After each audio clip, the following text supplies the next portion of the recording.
আসসালামু আলাইকুম। আশা করি সবাই ভালো আছেন। আলহামদুলিল্লাহ আমিও ভালো আছি। আজকে আমি একটি শাপলা ফুলের পদ্ম দিয়ে একটা মজার রেসিপি বানাবো। এই শাপলা ফুল ধুয়ে ভিতরের হলুদ পাপড়িগুলো ফেলে দিয়ে এটা ভালোভাবে পরিষ্কার করে নিয়েছি।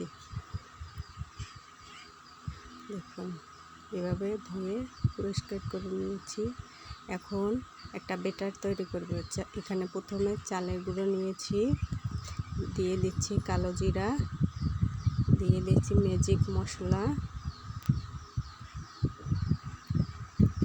মশলাটা দিয়ে এখানে দিয়ে দেব হলুদের গুঁড়ো, ভেষণ, অল্প ভেষণ, স্বাদ মতন লবণ,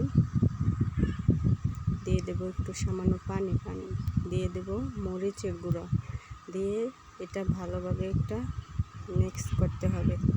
অল্প অল্প পানি দিয়ে একটা ব্যাটার তৈরি করতে হবে, এরকম ঘনত্বটা আসবে। এখন চুলায় বসে একটা প্যান দিয়ে তেলটা গরম করে নিচ্ছি। আর এখানে আগে ফুল আর ব্যাটারটা দিয়ে ভালোভাবে মিক্স করে নিচ্ছি।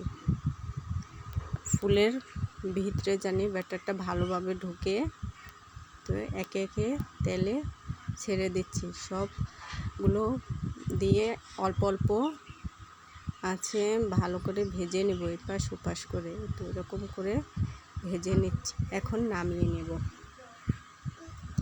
এই তো এটা খেতে ভালোই মজা, একবার ট্রাই করে দেখবেন। মুচমুচে পদ্ম ফুল, শাপলা ফুল দিয়েও এরকম তৈরি করা যায়। সবাই ভালো থাকবেন।